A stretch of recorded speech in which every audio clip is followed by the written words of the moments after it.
নমস্কাৰ মই পৰেশ মালাকাৰ প্ৰাসংগিক প্ৰশ্নলৈ আপোনালোকক আদৰণি জনাইছোঁ আজি মোৰ মনটো খুব বেয়া লাগিছে আৰু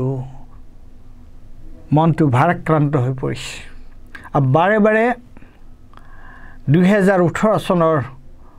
অক্টোবৰ মাহৰ 24 অক্টোবৰৰ দিনটোলৈ মনত পৰিছে 2018 চনত অক্টোবৰ মাহত আমি মানে মোৰ বন্ধু দুদুলমণি শৰ্মা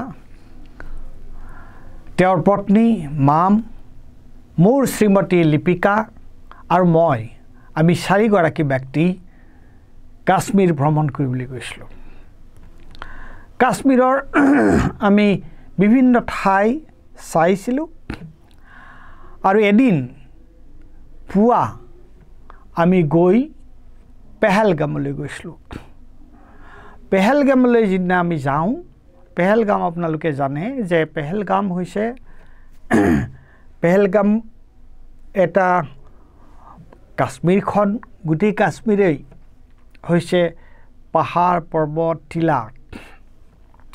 আৰু পেহেলগামলৈ যোৱা যিটো পেহেলগামৰ যিটো পৰ্যটকৰ যিটো আকৰ্ষণৰ যিটো কেন্দ্ৰবিন্দু সেই কেন্দ্ৰবিন্দুটো হৈছে সেইটো তালৈ যাব লাগে ঘোঁৰাত অন্য উপায়েৰে তালৈ যোৱাৰ কোনো উপায় নাই ঘোঁৰাত উঠি যাব লাগে আৰু ঘোঁৰাত উঠি যাব লাগে প্ৰায় 1.5 ঘণ্টা 2 ঘণ্টা সময় লাগে তা আমি চাৰিজনে ব্যক্তিয়ে চাৰিটা ঘোঁৰাত অটব্য পাহাৰৰ মাজে মাজে জংগলৰ মাজে মাজে খুব ঠেক ৰাস্তাৰে আমি সেই পেহেলগামৰ সেই যিটো মালভূমি সেই মালভূমিটোলৈ আমি গৈছিলোঁ আৰু তালৈ যোৱা যিটো ৰাস্তা সেই ৰাস্তাটো সেই যিটো পথ অত্যন্ত দুৰ্গম এটা পথ আছিল আৰু আমাক বাট দেখুৱাই লৈ গৈছিল এই ঘোঁৰা চালক আৰু এই ঘোঁৰা চালকৰ বোৰৰ ভিতৰত এজনৰ নাম আছিল সমীৰ সেইদিনা মই অলপ অসুস্থ হৈ আহিছিলোঁ তৎসত্ত্বেও তাৰ যিটো সৌন্দৰ্য পেহেলগামৰ যিটো সৌন্দৰ্য সেই সৌন্দৰ্যত দেখি মই যেন মোৰ যিটো শাৰীৰিক অসুস্থতা সেই অসুস্থতা পাহৰি গৈছিলোঁ এয়া চাওকচোন এই ছবিবোৰ চাওক এই ছবিবোৰ হৈছে পাহাৰৰ মাজে মাজে আমি পেহেলগামলৈ উঠা ছবি আৰু এতিয়া এই ছবিখিনি হৈছে পেহেলগামৰ ছবি এই তাৰ যিটো মালভূমি পাহাৰৰ পৰ্বতৰ ওপৰত একে দেখিছে কিমান ধুনীয়া ঠাই আমি তাত একেলগে হাতত ধৰাধৰিকৈ ঘোঁৰাৰ ওপৰত উঠি এই ছবি লৈছিলোঁ এয়া আছিল 2018 চনৰ 24 অক্টোবৰৰ ছবি এই ছবি চাওকচোন এই ছবিবোৰ চাওক দেখিবলৈ কিমান ধুনীয়া ঠাইটুকুৰা আৰু আমি সেই ঠাইটুকুৰাত আমি গৈ পোৱাৰ পিছত আমি কিমান উৎফুল্লিত হৈছিলোঁ কিমান আনন্দিত হৈ পৰিছিলোঁ কিন্তু কালি পৰহি দিনা যিটো ঘটনা ঘটিল সন্ধিয়া তাত আৰু সেইখিনি ঠাই গৈ পাওঁতে প্ৰায় আবেলি হয় আমিওতো আমাৰ এই চাৰিজনীয়া যিটো পৰিয়াল দুদুলমণি শৰ্মা তেওঁৰ পত্নী মই মোৰ পত্নী আমিওতো এনেকুৱা এটা সন্ত্ৰাসবাদী আক্ৰমণৰ সন্মুখীন হ'ব পাৰিলোহেঁতেন আমিও সন্ত্ৰাসবাদৰ বলি হ'ব পাৰিলোহেঁতেন সেইদিনা 24 অক্টোবৰৰ দিনা যদি পেহেলগামত কালি পৰহিদিনা যিটো তাত ঘটনা ঘটিল এই যে 26 গৰাকী ব্যক্তি তাত মৃত্যু হ'ল এটা ঘোঁৰা চালকৰ সৈতে আমাৰতো সেই দুৰ্ভাগ্য হ'ব পাৰিলেহেঁতেন আমিও তেনেকৈ মৃত্যুমুখত পৰিব পাৰিলোহেঁতেন ভাবি চাওকচোন কথাটো এতিয়া প্ৰশ্নটো হৈছে কি চাওক যে এই যে আমি গৈছিলোঁ আমি যে কাশ্মীৰলৈ গৈছিলোঁ কাশ্মীৰৰ ডাল লেকৰ ওচৰত আমি যিখন হোটেলত আছিলোঁ তেওঁলোকৰ লগত এতিয়াও আমাৰ সম্পৰ্ক আছে আৰু পেহেলগামলৈ যাওঁতে এই যে ঘোঁৰা চালক সমীৰে সৌখিদিনা সুৰেখা মোৰ ফুলখালী সুৰেখা তাইৰ লগত তেওঁৰ লগত সমীৰে ভিডিঅ' কল কৰি কথা পাতিছিলে গোটেই ঘৰটো দেখুৱাইছিলে তে আমাৰ লগত এতিয়াও তেওঁলোকৰ সম্পৰ্কটো আছে এটা কথা আমি মন কৰা উচিত কাশ্মীৰৰ মানুহৰ কাশ্মীৰীসকলৰ উপাৰ্জনৰ মূল উৎসটো কি তেওঁলোকৰ উপাৰ্জনৰ মূল উৎসটো হৈছে পৰ্যটন উদ্যোগটো আৰু পৰ্যটকসকল ক'ৰ পৰা যায় কাশ্মীৰলৈ সমগ্ৰ ভাৰতবৰ্ষৰ পৰ্যটক যায় আৰু অকল ভাৰতবৰ্ষৰে নহয় ভাৰতৰ বাহিৰৰ পৰাও অজস্ৰ পৰ্যটক কাশ্মীৰলৈ যায় গতিকে কাশ্মীৰৰ সাধাৰণ মানুহে কি বিচাৰে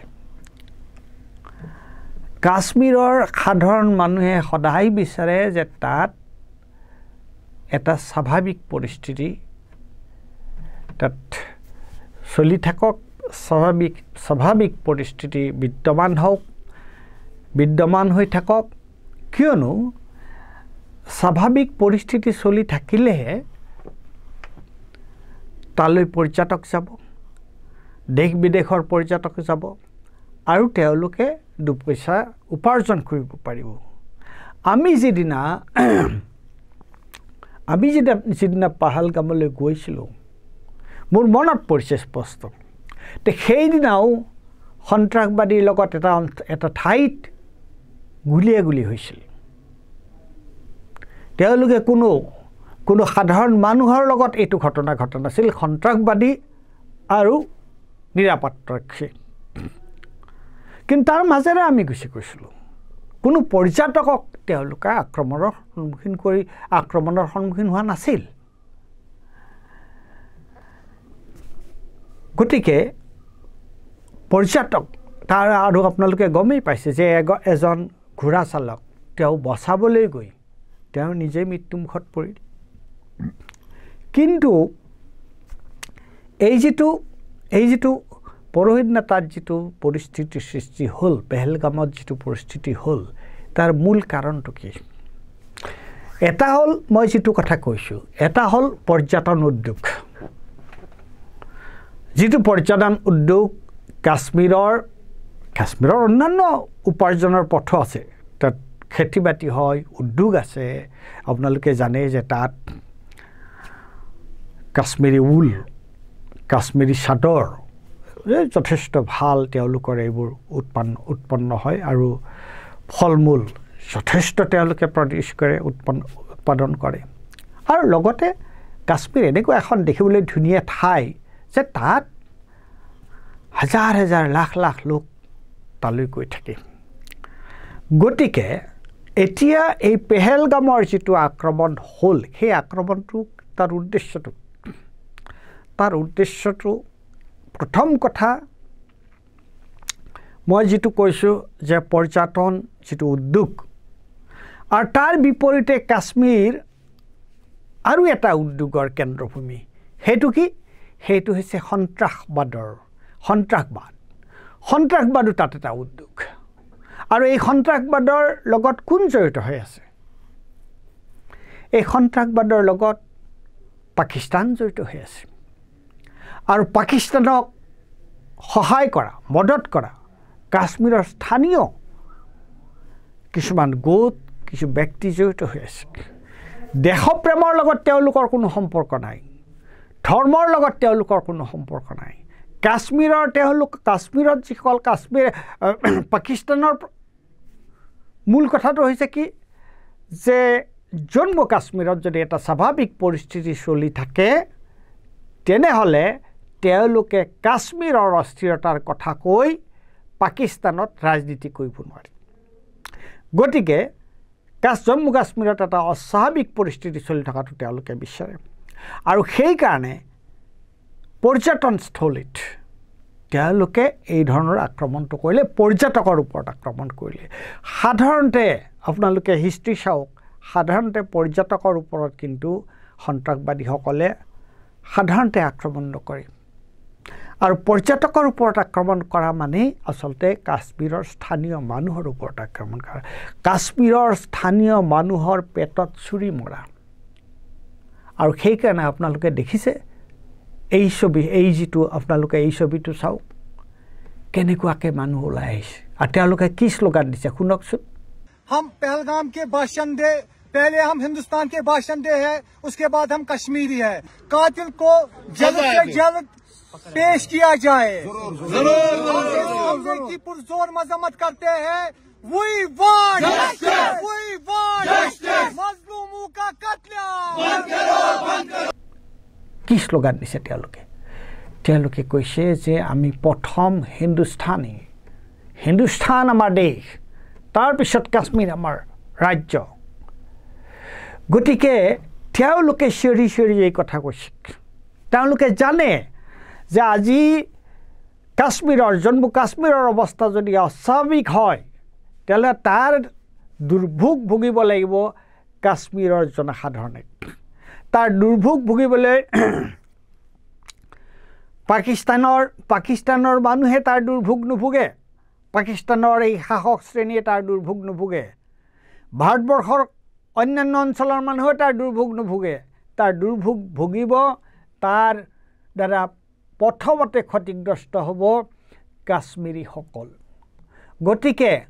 কাশ্মীৰীসকলে কেতিয়াও নিবিচাৰে যে কাশ্মীৰত এটা অশান্ত পৰিৱেশ বিদ্যমান কৰক হয় এইটো কথা সঁচা যে কাশ্মীৰৰ মানুহৰ খুব আছে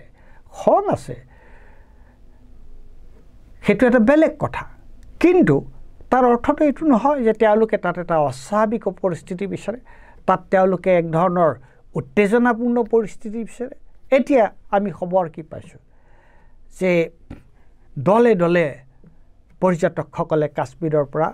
ওলাই আহিছে তাৰ দ্বাৰা ক্ষতিগ্ৰস্ত কোন হ'ব তাৰ দ্বাৰা ক্ষতিগ্ৰস্ত হ'ব কাশ্মীৰৰ অৰ্থনীতি কাশ্মীৰীসকলৰ অৰ্থনীতি কাশ্মীৰী মানুহৰ উপাৰ্জন গতিকে এটা হ'ল এইটো অন্য এটা কথা আছে পেহেলগাম এটা টুৰিষ্ট স্পট এটা পৰ্যটকৰ আকৰ্ষণৰ কেন্দ্ৰ তাত দেশ বিদেশৰ কিমান পৰ্যটক যায় কিন্তু তাত নিৰাপত্তাৰ ব্যৱস্থাটো কি আছিল আৰু যোৱা কিছুদিন ধৰি পাকিস্তানৰ লগত পাকিস্তানে কিবা কিবি হুমকি দি আছিলে ভাৰতবৰ্ষক গতিকে পেহেলগামত বিশেষকৈ কাশ্মীৰৰ যিবিলাক স্পৰ্শকাতৰ অঞ্চল য'ত সাধাৰণ মানুহ নাগৰিক যায় বিদেশী পৰ্যটক যায় তাত নিৰাপত্তা সুনিশ্চিত কৰাটো বা কটকটীয়া নিৰাপত্তা ব্যৱস্থাৰ দায়িত্বটো ক'ত আছিল তাৰ দায়িত্ব কাৰ আছিল ভাৰত চৰকাৰৰ নাছিলে আৰু তাত যে এগৰাকী আৰ্মিৰ মানুহ তাত যে ছটফটাই আক্ৰমণৰ পিছত 1.5 ঘণ্টা ছটফটাই থাকি যে মৃত্যু হ'ল তাৰ কাৰণে তাত স্থানীয় প্ৰশাসনে আৰ্মিয়ে তাত তেওঁলোকৰ কাৰণে কি ব্যৱস্থা লৈছিল দুটা কথা এটা হৈছে মই দেখিছোঁ আৰু আপোনালোক সকলোৱে দেখিছে যে এই যিটো টেৰৰিজিম সন্ত্ৰাসবাদক কেন্দ্ৰ কৰি যিটো উদ্যোগ গঢ়ি লৈ উঠিছে তেওঁলোকে পৰিস্থিতি যদি স্বাভাৱিক হয় তেনেহ'লে সন্ত্ৰাসবাদৰ উদ্যোগ কেনেকৈ চলিব সন্ত্ৰাসবাদৰ উদ্যোগ নচলে নহয় গতিকে পাকিস্তানে কি বুলি ৰাজনীতি কৰিব আৰু আপোনালোকে জানে যিসকলে অলপমান নিৰাপত্তা বিশেষজ্ঞ তেওঁলোকে জানে যে পুলিচ আৰু সৈন্য বাহিনীৰ অকল আমাৰ ইয়াতে নহয় অন্য ঠাইতো আছে যে তেওঁলোকৰ আলফাৰ যেতিয়া সন্ত্ৰাসবাদ ইয়াত চলি আছিল তেতিয়া পুলিচৰ এটা ডাঙৰ ফাণ্ড এটা থাকে আৰু সেই ফাণ্ডটোৰ অডিটো কৰাৰ প্ৰয়োজন নহয় কিয়নো তেওঁলোকে বিভিন্ন মানুহক চোৰাংচোৱাৰ কাৰণে তেওঁলোকে নিয়োগ কৰিব লগা হয় আৰু এনেকুৱা মানুহক নিয়োগ কৰিব লগা হয় যে যিবিলাক মানুহক পইচা দিয়াটো তেওঁলোকে হয়তো দেখুৱাব নোৱাৰে গতিকে সেই ফাণ্ড অডিট নহয় তাৰ জৰীপ নহয় হিচাপ নহয় আৰু লাখ লাখ কোটি কোটি টকা এই নিৰাপত্তাৰ খাতিৰত চৰকাৰৰ ব্যৱহাৰ কৰে আবণ্টন দিয়ে আৰু তাৰ কিমানখিনি পইচা সঁচা অৰ্থত এই নিৰাপত্তাৰ খাতিৰত যায়গে আৰু কিমানখিনি পইচা কাৰ পকেটত কেনেকৈ সোমায় যদিহে স্বাভাৱিক অৱস্থা এটা চলে তেতিয়াহ'লে সেই ফাণ্ডটোৱে বন্ধ হৈ যাব গতিকে টেৰৰিষ্টৰ উদ্যোগটো চলি থাকিব লাগিব আৰু এতিয়া আমি লক্ষ্য কৰিছোঁ কি যে এতিয়া আমি লক্ষ্য কৰিছোঁ দিন ৰাত হিন্দু মুছলমানৰ ধৰ্মক লৈ যে কেৱল হিন্দু ধৰ্মাৱলম্বী মানুহৰ হত্যা কৰা হৈছে গতিকে সকলোৱে কৈ আছে যে নাই সন্ত্ৰাসবাদীসকলৰ ধৰ্ম হৈছে ইছলাম সন্ত্ৰাসবাদীসকলৰ যদি ধৰ্ম ইছলাম হয় তেতিয়াহ'লে এতিয়া গাজাত কি হৈ আছে ইজৰাইলৰ প্ৰধানমন্ত্ৰী নেতান্যাহুৱে কেনেকৈ কি হত্যালীলা চলাই আছে তাত এই সন্ত্ৰাসৰ নেতৃত্ব কোনে দিছে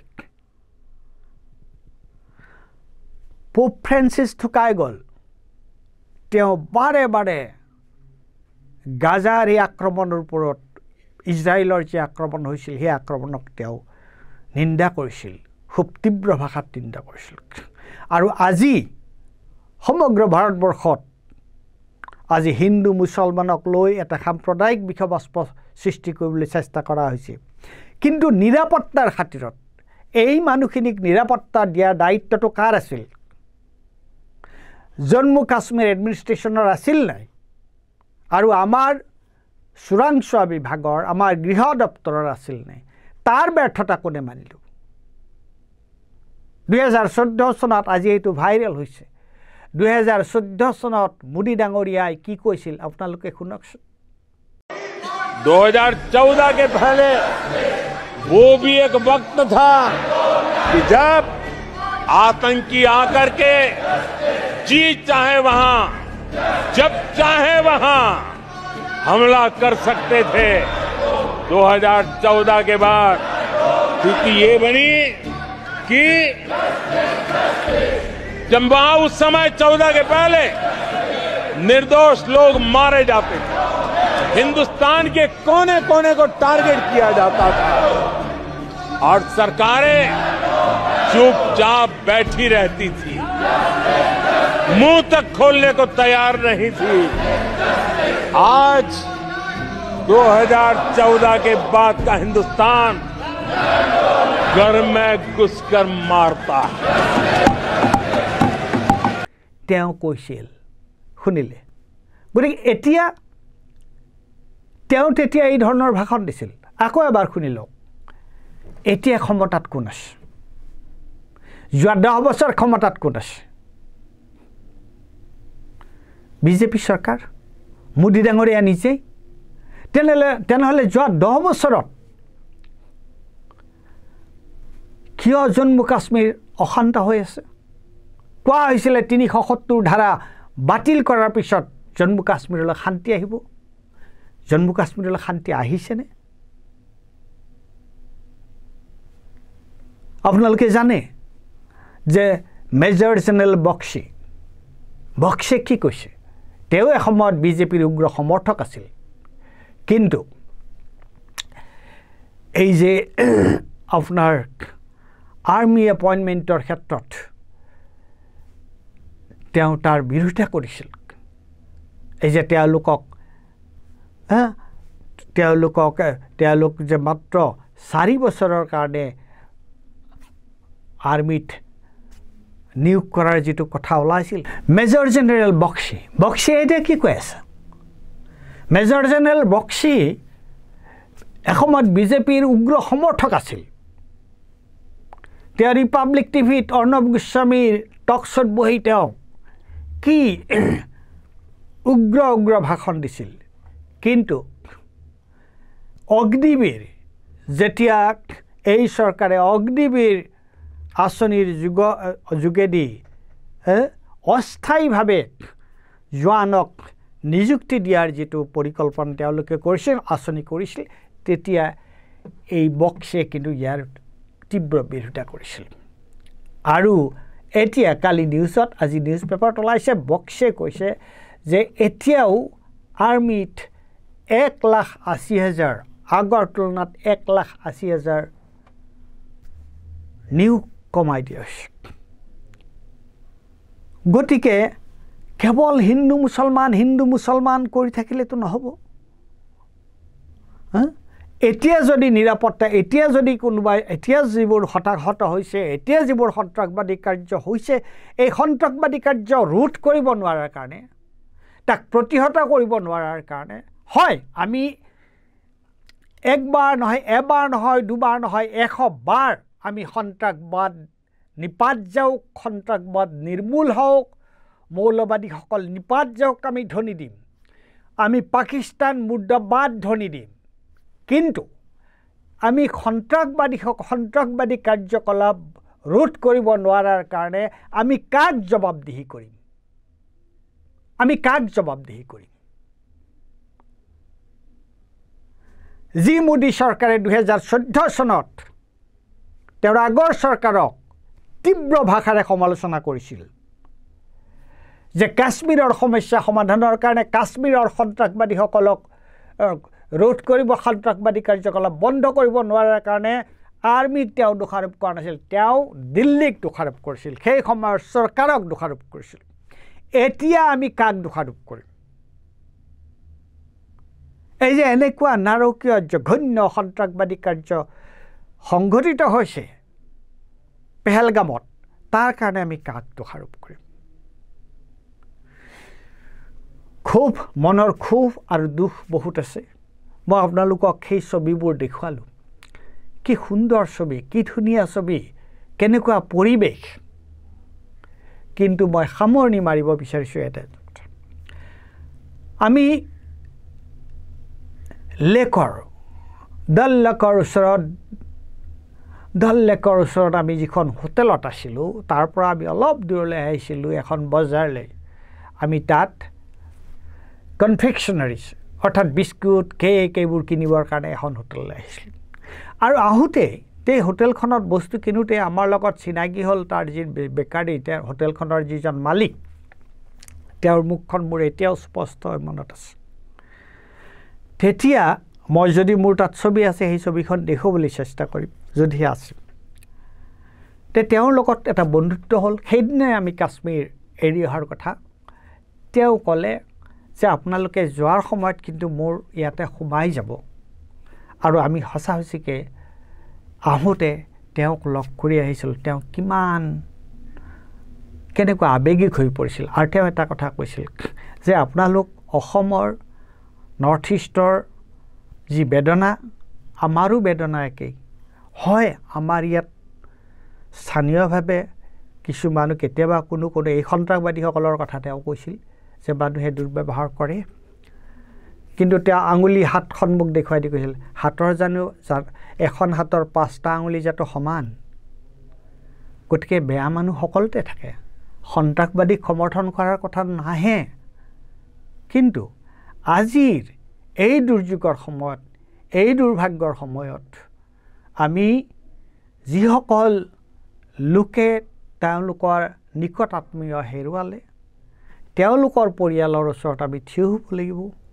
আৰু কাশ্মীৰী জনসাধাৰণৰ ওচৰত আমি থিয় হ'ব লাগিব যে তালৈ যাতে এটা স্বাভাৱিক অৱস্থা ঘূৰি আহে আমি পাকিস্তানক গৰিহণা দিব লাগিব আৰু লগতে ভাৰত চৰকাৰকো সতৰ্ক কৰি দিব লাগিব ভাৰত চৰকাৰৰ ওচৰত আমি দাবী তুলিব লাগিব যাতে তেওঁলোকে উপযুক্ত নিৰাপত্তাৰ ব্যৱস্থা কৰে আৰু এই ধৰণৰ ঘটনা যাতে ভৱিষ্যতে নঘটে ধন্যবাদ